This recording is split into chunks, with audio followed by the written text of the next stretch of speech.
When they returned to the village, they sat down to dinner at a local ramen restaurant. Gulfin was overwhelmed with emotion because she no longer hoped to find survivors of the village massacre. Lozen didn't think they would survive either. However, they were very lucky. Everything happened too quickly. That day, Garrick had ordered her to leave everything to him and help the others. It was hard for Lozen to obey such an order and leave him alone. But Garrick was firm in his decision, for it was the villagers who were their last hope. If they were gone, they would have no one to protect, and it would all be meaningless. Her job was to save their people. The Boobiz Orcs shouldn't fall that day. Lozen was well aware of this as well. After finishing off another demon, she made the decision to obey the order. She immediately rushed towards the shelter, leaving the battle to Garrick and the rest of the warriors. Lozen rushed with all her might. Though she couldn't fight on the front lines, she decided to make every effort to protect the rear. However, upon arrival, a shocking sight awaited her. What she thought was a safe place had been completely destroyed. The sounds of battle could also be clearly heard. It was Dura who was fighting two elite demons. Even though she was powerful, she was having a hard time dealing with them. From her shabby appearance, it was clear that she had been fighting for quite some time. Lozen didn't understand what was going on, or why the bodies of Bob the Builder and Aunt Gyram were lying on the ground. However, she had no time to think at that moment. She had to help Dura, who was already surrounded by demons. Fortunately, she arrived in time and was able to repel the enemy's attack. Anger and confusion overwhelmed Lozen. After finishing off the demon, she asked Dura what was going on here and where the others were. However, all she received in response was silence. There were tears in Dura's eyes. In addition, the remaining demon continued to attack. The real reason why Dura didn't answer was because she didn't know what to say. "They killed everyone," was all she could say to Lozen. Lozen couldn't believe her words. It just couldn't be true. Suddenly, the surviving demon struck her with his sword. Although it was painful, it brought Lozen to her senses. The world was merciless. From the emotions overwhelming her, she lunged at the demon. But suddenly, for some reason, Dura stopped her. She forcefully told her to take Gyram and Bob and run away while she restrained the demons. Lozen again disagreed with this and replied to Dura that she was the one who should leave. However, Dura was determined to fight. Lozen again had no choice but to grit her teeth and rush towards the others. Running up to Auntie Gyram, she tried to bring her to her senses. But Bob the Builder woke up and told her to stop trying because she was already dead. It was incredibly sad to realize that one of your friends was dead. But now, there was a war. She couldn't let the time Dura had won be spent shedding tears. Her first priority was to carry the surviving Bob the Builder to safety. As she left, she saw Dura continue to fight the demons. She really wanted to help her, but she had no choice but to save Bob. At the same time, she saw the small orcs who looked out from behind the rock in fear. They had tears in their eyes because they had witnessed all those murders. Suddenly, there was an explosion. They didn't have time to run away and save themselves. Suddenly, a demon appeared and started chasing them. Dropping Bob, Lozen closed the small one with her. The blow was so strong that she fell to her knees, but the will of the orcs was unbreakable. The wounded Bob grabbed a rock and lunged at the demon. He managed to catch it off guard and landed several blows to the head. After buying some time, they took up running again. Jumping off the rock, they intended to hide in the forest. Lozen shouted to the others to keep up. At the same time, the demons managed to defeat Dura. Not stopping there, they went in pursuit of our heroes. Breaking part of the fence, Lozen opened a way for them to get out. Well, quietly, they didn't manage to leave, because the demons have already managed to catch up with them. Leaving the injured builder, Bob and Muda behind, Lozen rushed to defend their group. At first, she managed to hold back their onslaught and somehow fought back. But the demons fought very meanly, every now and then trying to kill the small orcs. Because of this, Lozen lost her advantage and could not fight at full strength. At one point, one of the demons still managed to slip through to the small ones. It seemed like it was all over. However, in the next instant, the demon's upper body turned into small pieces. The culprit behind this was the Black Knight. He was the one who had saved them. Without much difficulty, he chopped the second demon into pieces as well. At that moment, Lozen was confused and did not know what to do. However, she realized one thing. The Black Knight was not their enemy, at least not now. The Black Knight then ran away without saying anything. Lozen could have returned to the battlefield, but at that moment, she had children, and the wounded with her who needed her help. It was obvious that the demons wanted to exterminate them, so her first priority was to ensure the safety of the survivors. They immediately went to the nearest orc camp where they were given first aid. But it wasn't until some time later that they learned that their Boobiz village had been destroyed. Lozen found it hard to believe all of this. She blamed herself for never being able to help Chief Garrick and the others. In her opinion, she had failed Elder Gurin and everyone else. Gulfin, however, did not see it that way. She did not blame Lozen, for she had done all she could. Besides, if she had returned, they wouldn't have the chance to talk like this now. At the same time, Gul asked his friends how they survived. Though reluctant, they revealed that they hid in a barrel. They admitted that they were helpless and could only watch as the others were killed. Another unpleasant thing was that one of them had wet himself with fear. Dobuk immediately started making excuses, explaining that he thought they had been found and he had gotten very nervous. However, they didn't laugh about it, for they realized that they were still just kids. Kagan wanted to object, however after a moment he agreed, for they really were just a bunch of brats.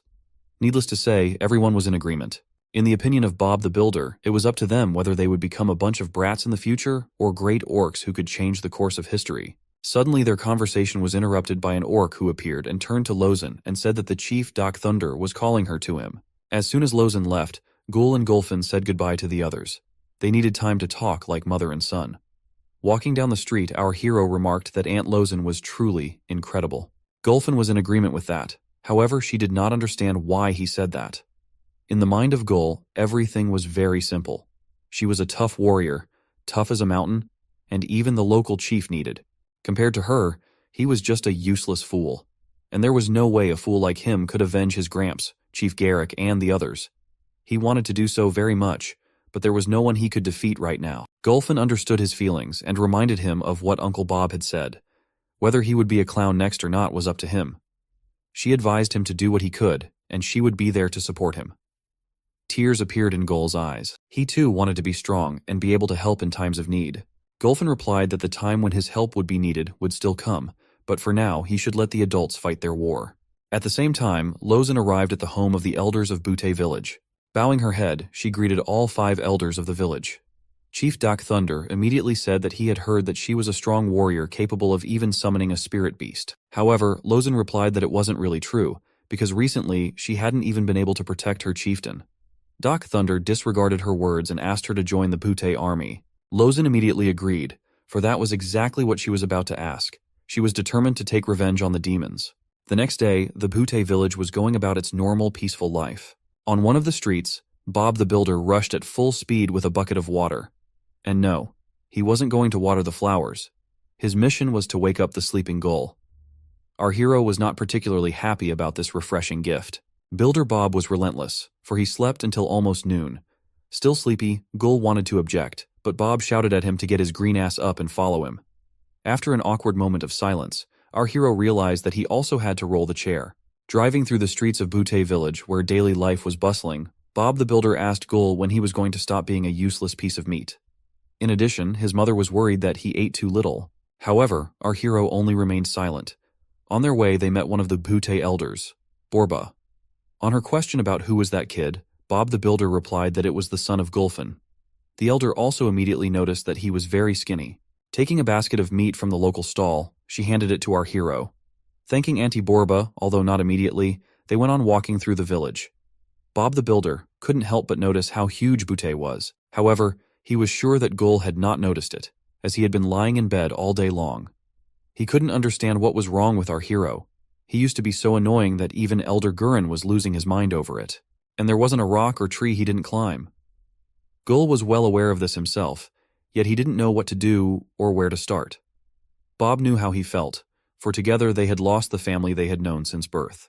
However, life did not end there. No matter what village they were born in or where they were, all orcs were their family. From that fateful day, every survivor of the Bubiz village began to train. They all wanted only one thing, to gain strength and take revenge on the insidious demons. Even Bob the Builder showed his resilience and stood up from his chair. In his opinion, a warrior's determination was not in constant self-pity, but in the ability to do what needed to be done. That was what it meant to be a true hero. The path they were about to travel was sure to be full of dangers. They would surely encounter familiar opponents. But even the demons that attacked their village had to answer to their king, and they would need everyone to stand up to his power. Bob the Builder believed that Gul had potential, but first he had to unlock it. He had only 2 choices: continue to drown in despair or gather his will in his fist and become a true orc. In that moment, Gul remembered the words his friends and mother had told him. He had to keep moving forward no matter what. Besides, his friends had already decided everything for themselves and were training hard. He couldn't lag behind them, so he decided to give it his best effort as well. While Bob the Builder continued to tell him about the meaning of life, our hero asked him why he had to be wheeled on a chair if he could already walk. But for such impertinence, he immediately got a slap on the forehead, and that was his baptism of fire. Now everything was in his hands. but he didn't know that Gul had made his decision a moment ago. Our hero had successfully transformed from a dull piece of meat into a formerly cheerful orc, who now also had a goal. That was the real Gul. Bob slumped back in his chair. These few minutes had been all he could do for now. Gul must move on. He would have many battles to fight, and to come out of them as a winner, he would not only have to be strong, but also have loyal friends. There was a training session going on in the training ground. Every now and then, the hard-working orcs could be heard shouting. The smaller ones were being tested by the local wrestling instructor. Dobuk was the first to strike. His punch was powerful, but it was only enough to bend a pole. In the teacher's opinion, it wasn't a bad result. Gul, on the other hand, continued his non-contact fight with his pole. Kagan struck next. His punch was much stronger than Dobuk's. It was even enough to break the pole. Needless to say, even the teacher was impressed. Next was Mutu. From his movements, the teacher immediately realized that he was in good shape, and he wasn't wrong. With one precise strike, he easily sliced the pole in half. It was indeed the best result. Even the teacher praised him. Gul, on the other hand, finally decided to move into action and prepared to strike. With a furious orc shout, his fist headed towards the pillar. However, his punch was only able to make the pillar shake slightly. That was all it did. Gul stared at his fist in bewilderment while his friends began to laugh. None of them had expected such a bad result, which was the reason for the mockery. The other orcs on the training ground turned their attention to the situation. Some of them were surprised, and some of them were watching with interest. At the same time, Mutu approached Gul. He was the only one of the three who didn't mock him. He advised Gul not to expect to succeed the first time. Even in Bubas, he used to skip training to play and climb mountains. Gul said nothing, and continued to stare sadly at the ground. The gathered orcs watched the youngsters with interest, but the mocking of Gul did not end there. His friends continued to mock his blow, which they thought was even weaker than that of a fly. At first our hero tried to ignore it, but it was the limit of his patience. The next moment he shouted irritably at them, asking when they would stop talking. His shout made the departing Butte chief freeze in place. The reason for this was that in his shout he felt a very ominous feeling for a split second. After Gul's shout, Dobuk and Kagan quieted down and apologized. However, as it turned out a moment later, they weren't really sorry and continued laughing. Gul, who had fallen for their game for a moment, was now really angry. His leg began to turn red, and after a moment he lunged at his offenders with a fierce shout. His blow would have hit Dobuk and Kagan, but the chieftain, who had arrived in time, blocked his blow. The very next moment there was an explosion, and all the small ones were thrown into the air by the blast wave. Mutu, who had only suffered from the sheer force of the blast, began to try to understand what had happened. The other orcs on the training ground were also shocked. Despite the sheer force of the impact, the leader didn't have a scratch on him. He was only interested in one question: what kind of power Gul possessed. However, at that moment, Gul couldn't answer that question, for he himself didn't understand what had happened. Turning his gaze to his leg, he saw that it was red. He again had the same feeling as when he fought the Goblin King, and also when his grandfather was killed and he fought a demon. Rushing over to the little guys, Lozen shouted to call for the healers. They got hit pretty hard. Dobuk even passed out. Luckily, the rest of them were fine, with only a few scrapes and scratches. Lozen immediately asked Gul in a furious voice what he had done. However, our hero himself did not understand how it happened. He regretted what he had done, but there was nothing he could do about it. Looking for help, he turned his gaze to the chief. However, he was still waiting for his answer. There was silence on the training ground. Everyone present only looked at Gul and the chief. Gul apologized and said that he had no intention of hurting his friends. All he felt at that moment was that he was angry with himself. The chief wasn't going to listen to his excuse and ordered him to hit him again. Gul was puzzled by his request, but the chief was not kidding and shouted for him to hit him again. Our hero began to strike furiously, but no matter how many times he struck, the chief continued to stand as if he were a rock. He was disappointed that this was all that an orc who had lost his home could do. He needed Gul to show what he was capable of. Hitting our hero with his hand, he sent him flying without much difficulty. After rolling quite a distance, Gul eventually hit his head on the fence and fell to the ground. He was distressed, and the wound on his head hurt. He was angry with himself. Anger was beginning to rage within him. He wanted to prove to himself, to the chief, and to everyone that he was not useless and weak. It was at such moments that the demon appeared in his mind.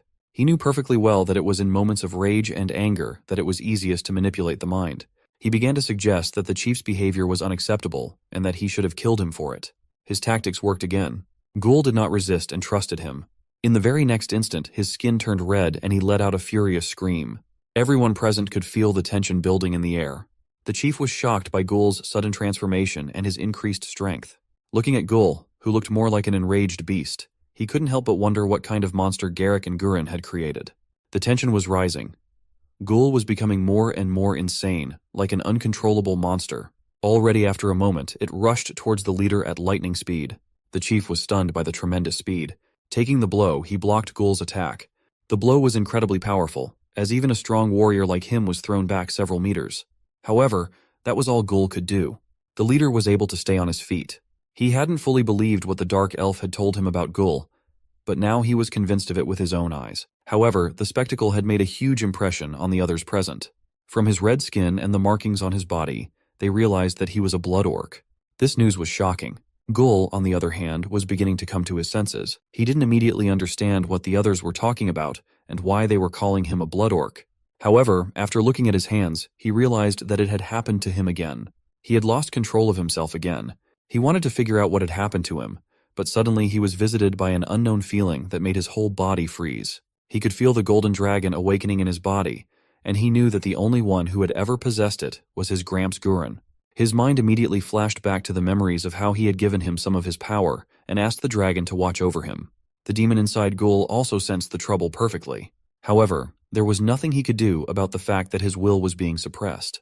He tried to resist, but this force was stronger. Chains covered in golden light began to bind him. At the end of the brief confrontation, he was completely restrained, unable to do anything. He had lost, and his majestic throne began to crumble. The demon didn't understand, or rather didn't want to accept his defeat. He knew his opponent well, which made him even more furious. Grutom, he was someone who shouldn't have been there. However, despite all his rage, the demon was powerless. When he was temporarily sealed, Ghoul began to return to his previous state. The others noticed this as well, and so they came closer. They had many questions, and one of them was what was even going on. Ran and Layla were also watching what was happening. From Ran's reaction, Layla realized that he was aware of the situation from the beginning. It was true, and besides, he was the one who had warned Chief Dak. At the same time, there was silence between Ghoul and the chief. Dak was the first to speak. He told Ghoul that only by drinking demon blood could one get such power. And coincidentally, only Guren had a bottle of it. It was a gift from one of their fallen brothers during the time of the war with the demons. However, the most amazing part of the story was that Ghoul drank it and remained alive. Chief Dak burst into laughter. Ghoul still didn't really understand what was going on. The only thing he remembered was accidentally drinking some crap a couple years ago. However, his grandfather had said then that he would be fine. Dak also found it hard to believe that the legend of the Blood Orc was true. He began to ask Ghoul if he realized the power he had gained. It all started over 200 years ago when the blue demons decided to take over the land. Along the way, they enslaved all peoples they deemed weaker than their kind. One group of demons paid particular attention to raiding orc villages. And it wasn't because they needed labor for their ever-growing kingdom. The real reason was because they needed test subjects.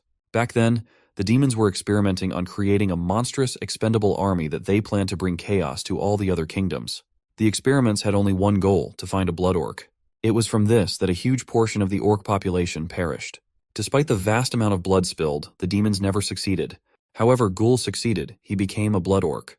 He was the weapon that the demons had always desired. Everyone present listened to the chief with bated breath. They slowly began to realize how much value Ghoul had. However, with great power comes great responsibility.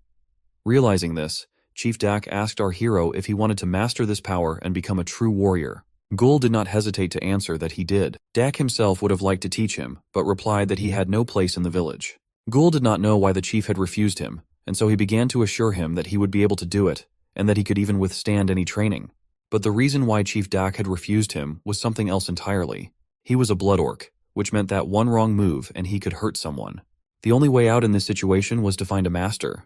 He was the only one who could handle this. In Dak's opinion, Jareth Fullbringer was the perfect candidate for this. He was also known as Master of Key. He had enough strength and experience to help Ghoul. No one knew exactly where he was, however the elves would have to help him with this. Ran and Layla gladly agreed to this mission, for Layla had once been his student as well. Hearing this, Ghoul stared at Layla with admiration. She was indeed strong, and he really wanted to become the same. Chief Dak told our hero that he shouldn't relax, for he had a long and difficult journey ahead of him. His primary goal was to learn to control his strength and become a true warrior. At the same time, in Ghoul's mind, the demon was talking to Grutom. The demon felt his freedom was only a matter of time. He was fueled by the darkness of this child. All he had to do was wait for the right opportunity. Later that evening, Ghoul and his mom enjoyed a beautiful view of Pute village. But that wasn't the only reason they were here. Gulfin also wanted to talk to Ghoul before he left. She asked if he was really sure about his decision to leave the nest. However, in Gul's opinion, she had left him in it a long time ago. Gulfin couldn't deny it, but in her defense she said that she had to fulfill her role, to help restore peace and harmony to their lands. Hearing this, Gul said with hatred in his voice that it was really time for them to kill all the demons. Those demons should have regretted attacking boobies and for allowing their children to be born into this world. Gulfin didn't really like the attitude with which Gul was speaking, but he continued. He was sure that with the power that Chief Dak had told him about, he could make the demons suffer 10 times more than the orcs suffered. Suddenly, Gulfin slapped him. Gul stared at his mother in bewilderment, trying to understand what had happened. Gulfin was furious. She began to ask what kind of nonsense he was talking about and if he really wanted to be like them. And did he really want to kill innocent people like them? Gul asked what she thought he should do then. Without thinking long, Gulfin slapped Gul again. She didn't understand what was going on with him and why he had become so cranky lately, even hurting a friend for teasing him a little. The orcs had only entered the war to protect future generations and to be able to live without fear for their lives. She in no way wanted him to become a mindless killer. And if he was going to take revenge, he should take it to the right person, and to the one who really deserved it. But he should also remember that they fight first to protect. Gul didn't argue and agreed with her, but as it turned out, Gulfin had something for him. By late afternoon they arrived at her forge. Entering inside, our hero shrieked with delight. There was a large number of all sorts of weapons and armor hanging everywhere. All of this was the result of her years of working with the many types of ores that were mined in Butte, all to find the right material to create the perfect sword. Gul was really excited about how cool his mom was. Even her failed attempts Gul rated as very cool. However, despite how cool they looked, that wasn't their real value. As they approached the huge hammer, Gulfin stopped. Pressing down on a hidden plate, she opened a hidden drawer that held a chest. Gulfin proudly showed him the dagger, however Gul was not too thrilled. In his opinion, she had a bunch of weapons that were bigger and better. But his mother persisted. She believed that for now, he could do more if he used the dagger. She also added that if he wanted a bigger weapon, he would have to earn it. But this small dagger was no ordinary dagger either. It was made of the strongest local metal alloy, Hugerin steel. Its hilt was made from the scales of a black dragon. It was one of her finest creations. Plus, she had made it especially for him. At her words, Gul was delighted. He even asked if she was sure she wanted to give such a valuable dagger to him. Nodding affirmatively, his mother replied with a soft smile that it was his. Receiving his gift, our hero thanked his mom. She, in turn, said he should have given the dagger a name. Taking the dagger out and twirling it in his hands, Gul began to think about what to name it. After some time of thinking, he was finally able to come up with a suitable one. And there was a name for this great sword, Tony Tony. The moment he said those words, purple smoke appeared from the dagger. However, just a moment later, it completely dissipated, leaving Gul puzzled. After a while, Layla entered the smithy. Gulfin immediately noticed that she looked cool. Blushing, she thanked her and said that it was because of the tailor who was enthusiastic. Gul also noticed how she had changed and was about to say how hot she was, but he was stopped by Gulfin's stern look. He was sure that if he had said the word fully, she would have beaten his ass. Luckily, Gul realized this and corrected his position in time to say that she looked happy. Gulfin asked Layla where Ran was, and she said that he had decided to go alone because he thought he was already in debt. At the same time, Ran was standing on a mountain, at the foot of which there were many large spiders. They were the ones that were the target of his mission today. In a couple of moments, he was able to deal with several of them at once, their purple blood and body parts scattered in all directions. But it wasn't killing them that was his goal. He wanted the silk they were weaving. Once he was done with the spiders, he began to collect the silk. The next morning began beautifully as always in Butte. Orcs were already swarming outside the village's atelier from the morning. Butte's tailor Araba was also excited about the new day. She began to remember how much she had enjoyed working on the dark elf's clothes. She stretched sweetly and yawned. However, her breathing was by no means as good as the morning. The flowers in Ran came within striking distance of it, wilted instantly. In Ran's estimation, the stench from her mouth could kill anyone, and could even be a strategic weapon in the war against demons. Apologizing for his dirty appearance, he said he had gotten her the material she needed. Araba was happy to hear this, but did not realize where the promised materials were. Ran immediately opened a dimensional storage, which surprised the tailor, who had already forgotten that dark elves could do that. Already in the next moment, she was flooded with materials. There were so many materials that she found herself buried alive under them. Araba was really surprised that Ran was able to bring everything she needed. When Ran asked if it would be enough, she confidently replied that it would be more than enough. He had brought top-grade materials, so there was nothing to worry about. Araba's enthusiasm was again sky-high. She promised Ran that in 2 days, everything would be ready. 2 days later, Gul started packing for the journey. He put on new clothes and also took his dagger. Finally, he was fully ready to conquer the world. At the same time, his mother was talking to Elder Borba. She informed her that she intended to return to the Elf Kingdom in a couple of days. Ghoul arrived and greeted Elder Borba in his cheerful manner. She knew that he was going on a trip and asked if he was ready to build up his biceps and meat. However, to their surprise, Ghoul's mood immediately disappeared. The reason was that he missed his backpack Ghouliman. He felt incomplete without him and didn't understand how he could start an adventure without his best buddy. In that moment, he truly realized and understood the cruelty of life. Not wanting to listen to him whine anymore, Gulfin threw her bag at him. However, in Ghoul's opinion, it was lame and unwearable. In Gulfin's opinion, the most important thing was practicality, because adventures were not that easy. Borba, who was watching the situation, laughed. At the same time, Ran arrived at the smithy and told Ghoul that he wanted to give him a present. Ghoul didn't mind at all. Dropping his bag, he immediately went to him. The bag that Ran had brought with him looked really impressive. Unzipping it, he pulled out a cool backpack that had been made by Araba. Ghoul's eyes immediately lit up with happiness at the sight of it. Ran told him that Araba had shown impressive skills creating this backpack. It was made from moonspider silk, purified from corruption, as well as other quality materials. It was the least he could do since he had left Guliman behind in their country. Ran really hoped he liked it. Ghoul's actions were better than any words. Rushing over to the backpack, he hugged his new friend tightly. It was the backpack he had always dreamed of. He immediately asked Ran what to call it. He replied that he had dared to give it the name Selamun. Even though Ghoul couldn't pronounce the word the first time, he still thought it was the right word. Thanking Ran once again, our hero said that he finally felt complete again. Now that Ghoul was fully ready to go on his journey, it was time to give him Pute's blessing for his journey. Here in Pute, they were all family, and so if any of them were traveling, they would support him in any way they could. And so if he asked, their brothers and sisters would provide him with whatever he needed. To be sure, Ghoul innocently asked if he could really ask for anything. Elder Borba replied that naturally, he just needed to say that he was from her. Hearing this, Ghoul smiled. However, very few people knew that behind that innocent smile was something more sinister. Gulfin was well aware of Ghoul's dark side, so she told the elder that she shouldn't throw her words around. Ghoul became a demon, even more terrifying than the one inside him. At the same time, in the Butte elder's house, there was a meeting. According to one of the elders, they had enough warriors. However, Chief Dak disagreed, for in war there are never enough warriors. They could not afford to lose any advantage. Another elder reported that he had already sent word to the allies. This was great news, for with Antari's connections, they would be able to find out where the demons had hidden their bases on the Waragu continent. The demons had indeed kept quiet for the time being, but they still managed to strike at the most painful place. Now, it was no longer just an orc battle, for it was clear that the demons were preparing something. Another elder asked if Gulfin's son was really a blood orc. Thinking back on it, Dak remembered Gurren. The fact that the boy drank the demon's blood and survived could be a key deciding factor in this war. Miles away from Butte, Spade came to visit a captured demon. He asked, why did the greed move its army? The demon was in no hurry to answer, so Spade quickly let him know that he wasn't going to joke. The adventurer was sure that the demon did not want to be stuck here in the dungeon forever, and if he wanted to get out, he'd better start answering questions right now. News had recently reached the adventurer that Beastmaster Gurren had been killed, and Spade wanted to know why it was done. Slick heard the news and laughed, amused by the fact that the destruction must have been a blast. But he couldn't laugh for long. Spade quickly stepped on his wounded leg and reminded him of his predicament. There was something in all this that didn't fit, in Spade's opinion. He didn't believe that the greed demon army could kill the Beastmaster alone. Well, the demon admitted that it was more than just greed in the air. It was all punishment. Those orc slaves got what they deserved. From his words, Spade concluded that greed wasn't the only thing involved.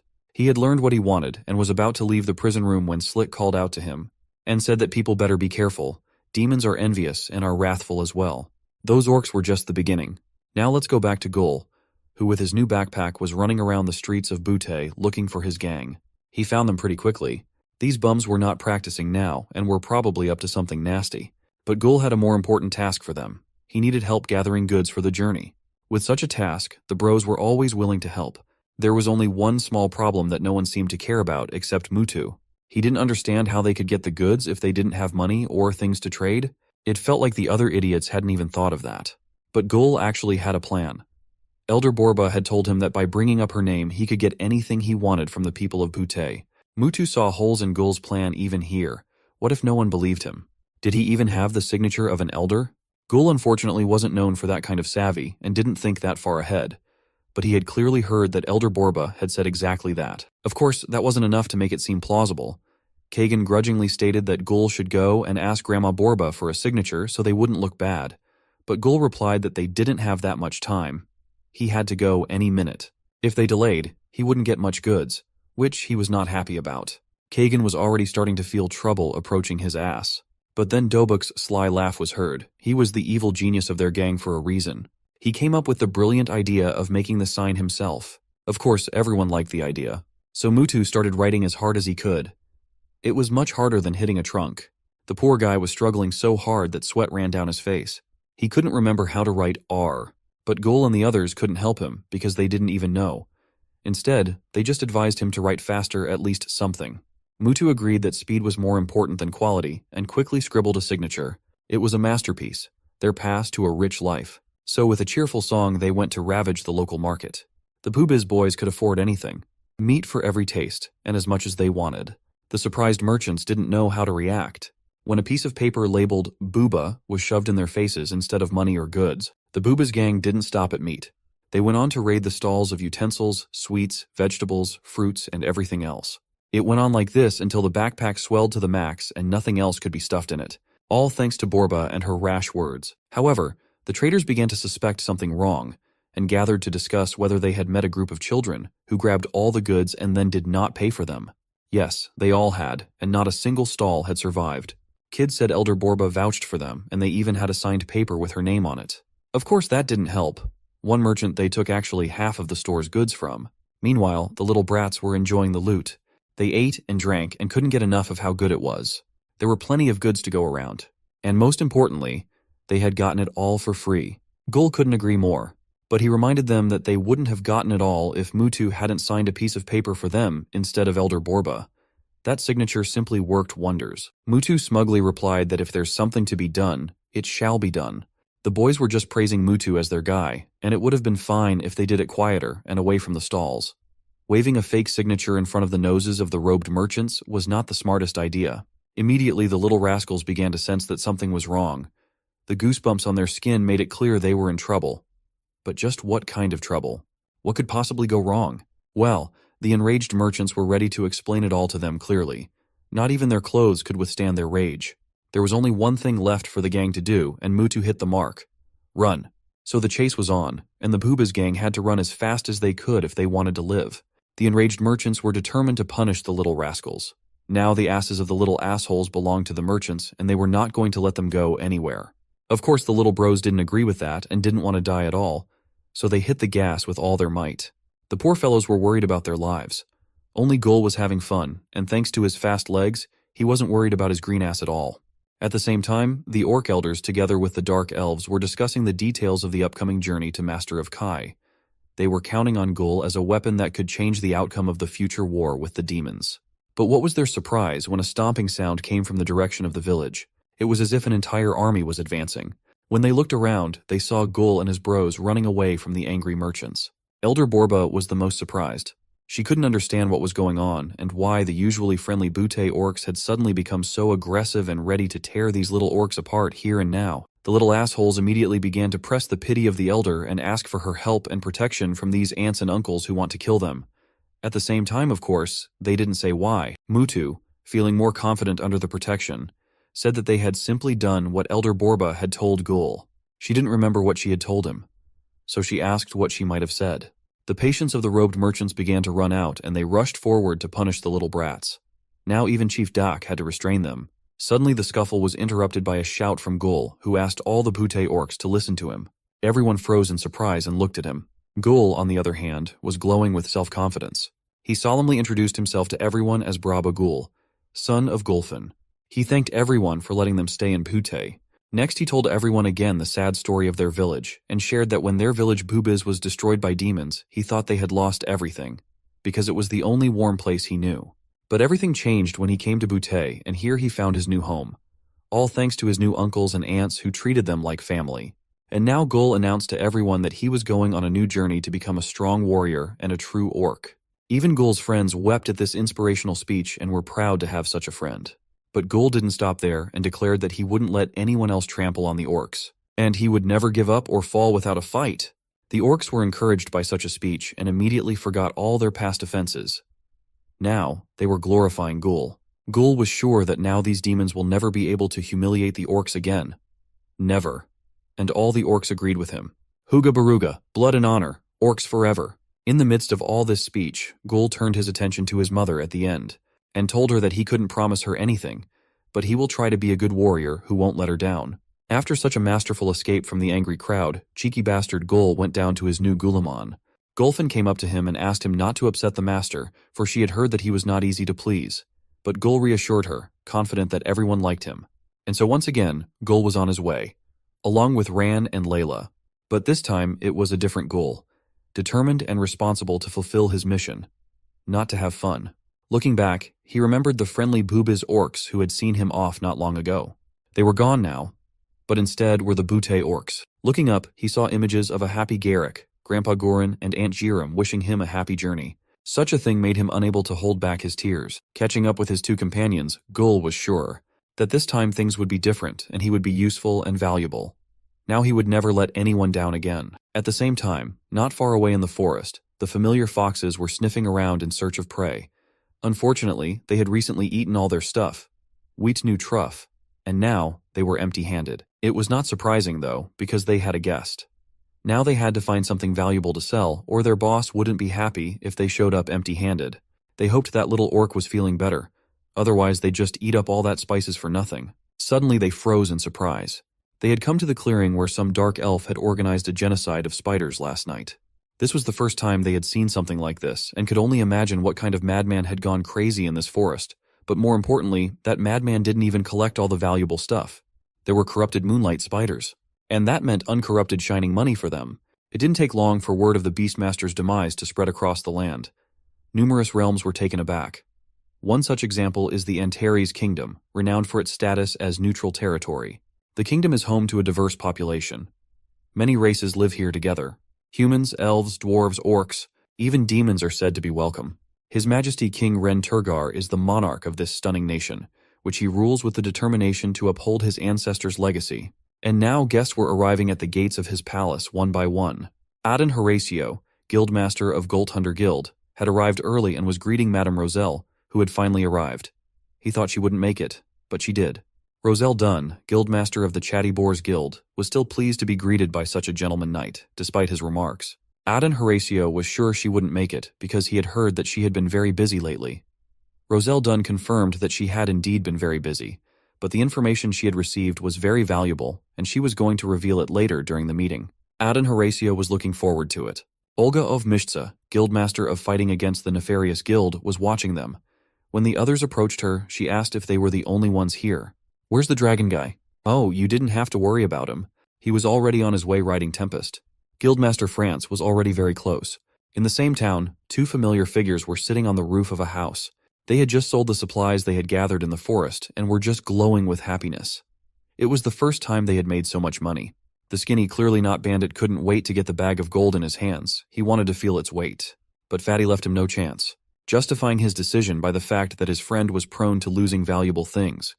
What if that gold got lost somewhere in their pockets? Skinny didn't give up and came up with a new idea. He was sure they couldn't give it all to their boss. There's quite a lot of gold here, and the boss would never know if they kept some for themselves. Fatty told him, "You know what? You're absolutely right. Bandits never change." And they laughed heartily at their cunning, not even noticing the dragon approaching on the horizon. It flew past them with such speed that it knocked the bag of gold out of their hands and almost threw them off. They were horrified when they realized the money was gone. It was gone. It turned out Fatty's hands were even less reliable than the skinny fox's, so their money was blown away, and all they could do was scream in despair. Which I must say, they did very well. Meanwhile, Guildmaster France had successfully landed in the backyard of the castle. He petted his faithful dragon and promised that he would be back soon. Now he had to hurry. His Majesty was already waiting. It was gone. It turned out Fatty's hands were even less reliable than the skinny fox's, so their money was blown away and all they could do was scream in despair. At last, everyone gathered around the table and the meeting began. But it didn't start as calmly as everyone would have liked. Olga was simply furious because she thought it was unacceptable that the Beastmaster was dead. The demons had crossed the line and reached the point of no return. France agreed with her, while Roselle asked her esteemed colleagues to calm down, assuring them that they should not make hasty decisions. The chief of the guards urged everyone to behave appropriately in the presence of the king, but the king assured him that everything was fine. The king understood their indignation, for old Gurin was a symbol of peace to everyone. Furthermore, Renturgar himself was deeply concerned about the violation of the non-aggression pact that had been made between their alliance and the Tenebrous. Upon hearing this title, Olga hummed loudly and interrupted the king. Apologizing, she stated that they didn't deserve the name. They are demons. They have long accepted the title and acted accordingly. This behavior was beginning to get on the nerves of the chief of guards, and he once again reminded Miss Olga that she was speaking to His Majesty. Adan realized that he had to relieve this tension. He told everyone that Madame Roselle had vital information to share, if she didn't mind. Then Roselle stood up and said that, as everyone knows, she has the ability to acquire crucial information, and her hogs have obtained the map detailing the locations of the demons' hidden bases, which are presently dispersed around the nation. Back to Gul and his journey. Gul kept begging Rand to teach him dagger skills. Now that his mother had given him a dagger, he couldn't wait to learn how to use it. Rand took one look at it and realized what a treasure it was. Looking at it closer, he was sure that any man would kill to have such a dagger. However, Gul didn't see anything special about it. He was still sure that size was the most important thing. Rand couldn't agree with such nonsense and couldn't believe that Gul was incapable of appreciating all this beauty. Gul wasn't interested in such lofty matters as beauty and aesthetics. He just needed to know whether Rand would teach him or not. Reluctantly, Rand agreed. He thought that food was the clearest example for Gul, so he asked if he could see the fruit on the tree. Gul had to watch Rand use his dagger to get the fruit without any problems. One precise movement, and the fruit was sliced off. It fell right into Rand's hands, and Gul was just thrilled at how cool it was. Well, it was his turn to try it. Gul took a proper swing and launched the dagger at the tree with all his might. It didn't even come close to hitting the fruit. That, of course, pissed him off, so he started throwing rocks at the tree to get the stuck dagger off. Of course he failed, which made him even more furious. He thought he'd never get better at it and ran to pull the dagger out. Layla reassured him that it was okay, he just needed more practice. She advised Rand that if he was going to teach Gul, he should be shown proper basics first, though Rand was sure that was exactly what he was doing. While Rand was trying to tell Gul the basics, about weapons and how to use them, Gul wasn't listening and was fully immersed in the process of pulling the dagger from the tree. The dagger stubbornly resisted all his attempts. Finally, he gave up and kicked the tree with all his might, covering everyone in with a mountain of fruits. Even this result pleased him, and his mood was immediately improved. Gul was an orc for a reason. Where there was strength, there was no need for intelligence. He still managed to pick the fruit, right? Now let's go back to the Council of Guild Leaders and the King to find out what information Madame Roselle had managed to get. The other participants of the meeting were also eager to find it out. But the King was interested not only in the information itself, but also how it was obtained. Roselle said that the information was obtained thanks to a map found at one of the hidden demon bases, where one dark elf had broken in.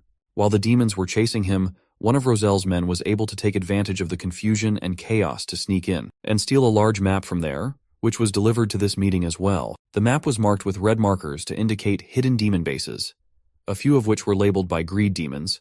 The rest her guild had discovered on their own. But the scouting wasn't over yet, and there might actually be even more bases. Apparently the demons are planning to place military garrisons on these bases. Hearing this, Rebus Amir Falsur, guildmaster of the Maker's Hand Guild, asked if this meant that the demons were planning to invade these lands again. Despite the clear evidence, Aiden didn't believe they would have the strength to do so. He was sure that as long as their dragon god Kondarik was locked away in the depths of Shadow Prison, they would not be able to regain their past power. But Roselle reminded him that that hadn't stopped them from succeeding in killing one of the celebrated heroes of the last war. And as much as she hated to say it, the demons' actions definitely constitute an act of defiance against peace accord. Olga had no doubt that the demons were clearly declaring war right to their faces. France too was not silent and added that he had already lost 2 of his adventurers due to the demon scouts. It so happened that a nearby army was marching on its way through dense rock forest. The king finished his sentence for him and added that the army was marching directly to the orc village of Bubiz, where the beastmaster Gurin lived. Ren already knew all the details thanks to the 2 old men who had told him all the gruesome details of what had happened. Even so, France had something to add. His subordinates had managed to extract additional information from one of the demon scouts. Some found it hard to believe that they had managed to capture the demon alive. But it was the truth. Greed, wrath, and envy. Those were the Tenebrew clans who attacked the orc village. The king was surprised to hear that 3 clans were involved, and in a rage he declared that this is an upfront assault. He was saddened to realize that the existence of the Tenebrew peoples in his kingdom was like this. His people were just beginning to get used to the presence of demons on the streets. At a time when the wounds from the Great War were just beginning to heal, a new war was about to begin. His musings were interrupted by France, who said that he might have something that would help His Majesty decide what to do next. One of his subordinate adventurers, Spade, has been exchanging information with the captain of the Tenebrous Sloth clan, and he learned that there has been some confusion and ambiguity prevailing inside their kingdom between the monarchy and its people, especially the thirst for power of an individual named Shuya Un. So, the demon clans are divided and feuding amongst themselves and their king. However, this information sounded too suspicious, and Roselle assumed that this could be a ploy intending to lead them into a trap. In any case, the king was sure that they should be prepared for anything, and the worst too. Just now the news came from the elves. They were ready to come to help at any moment when circumstances demanded it. The exact same news came from the orcs. Then the king decided it was time to act first.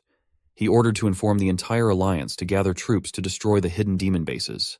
Perhaps this would be a challenge for everyone, and King Ren didn't want to be the kind of king who thoughtlessly sends his men to war, but no act of dishonor will go unpunished. The demons simply left them no other choice. Furthermore, the king reminded everyone that any unnecessary aggression towards tenebrous people who are currently residing in this kingdom shall not be condoned.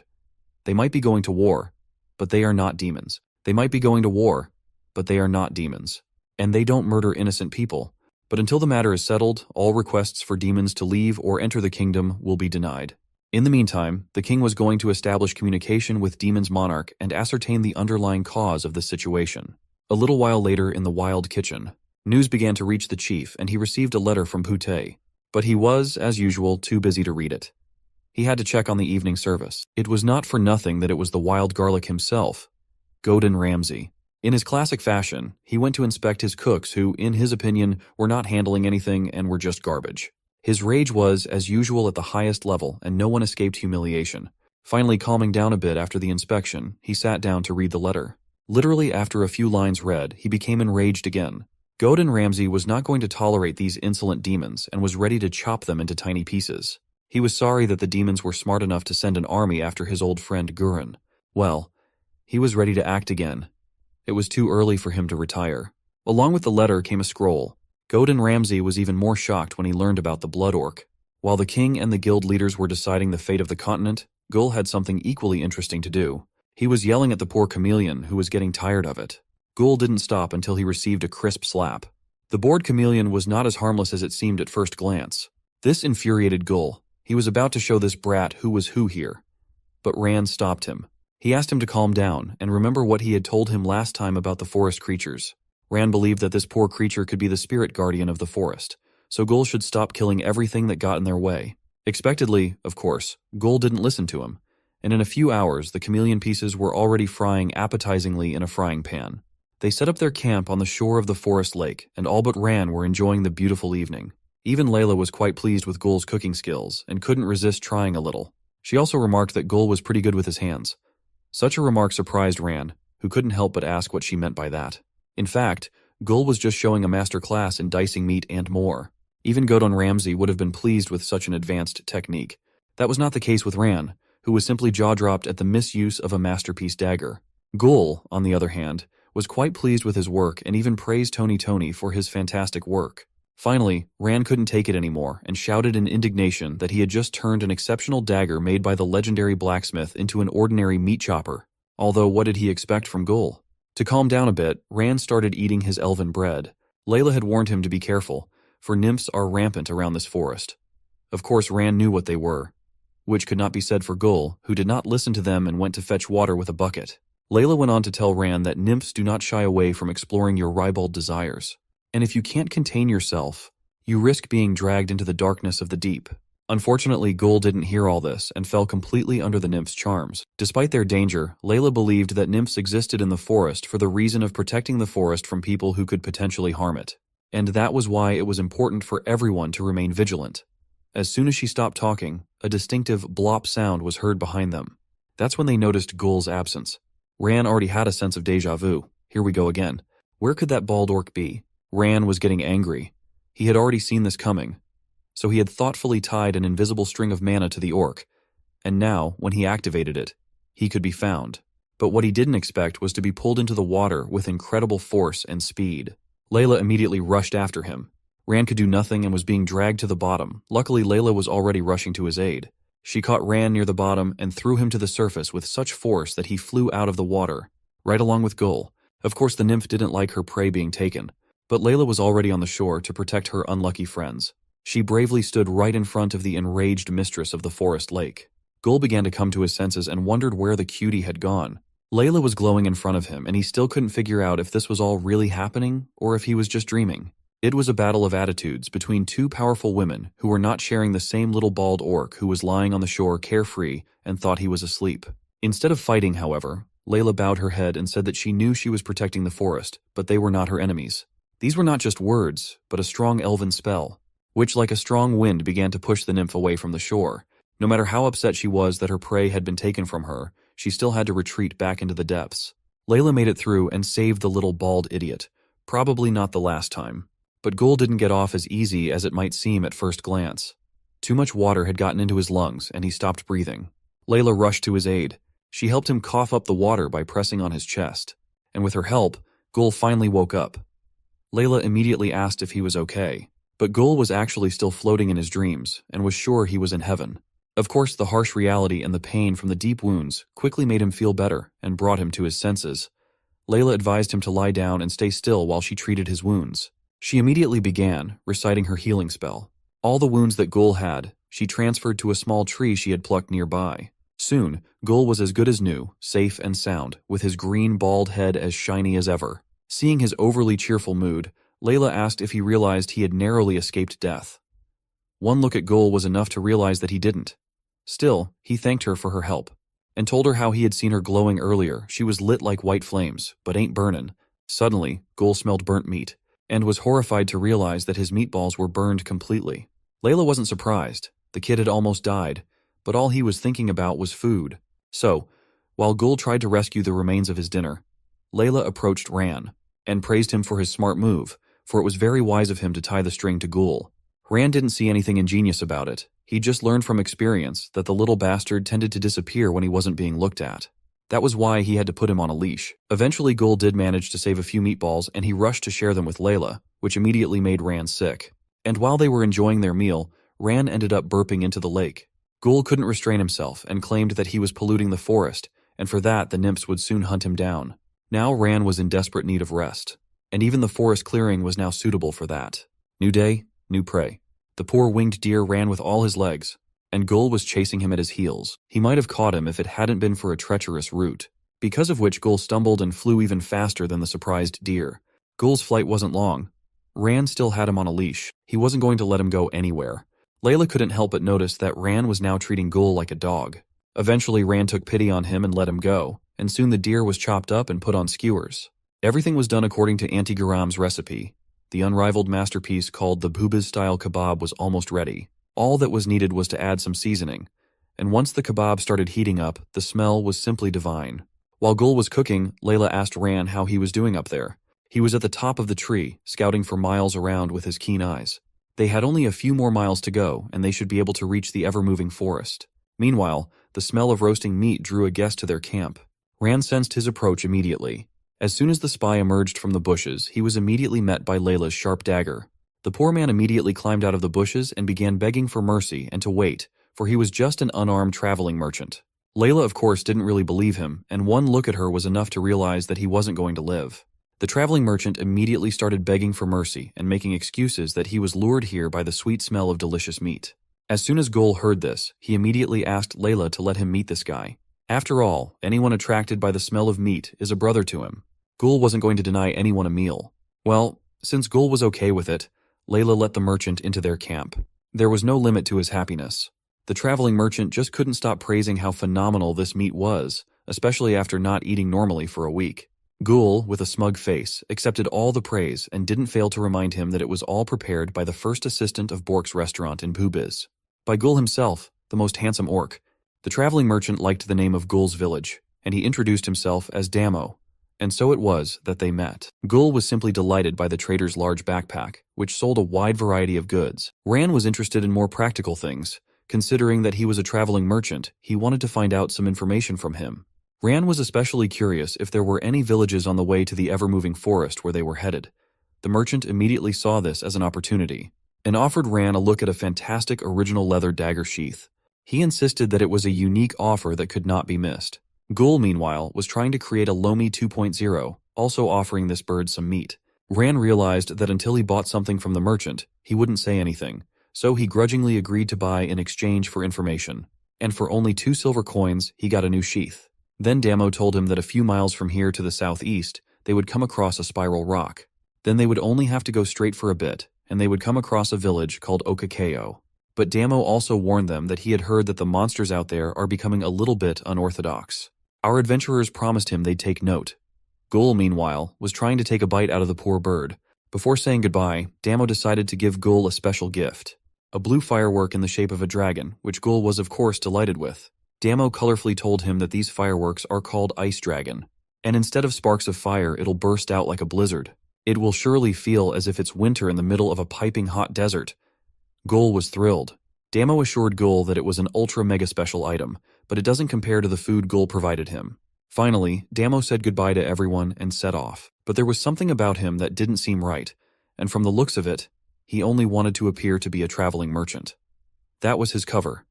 In reality, he was one of Madame Roselle's spies, and today he had learned many interesting things.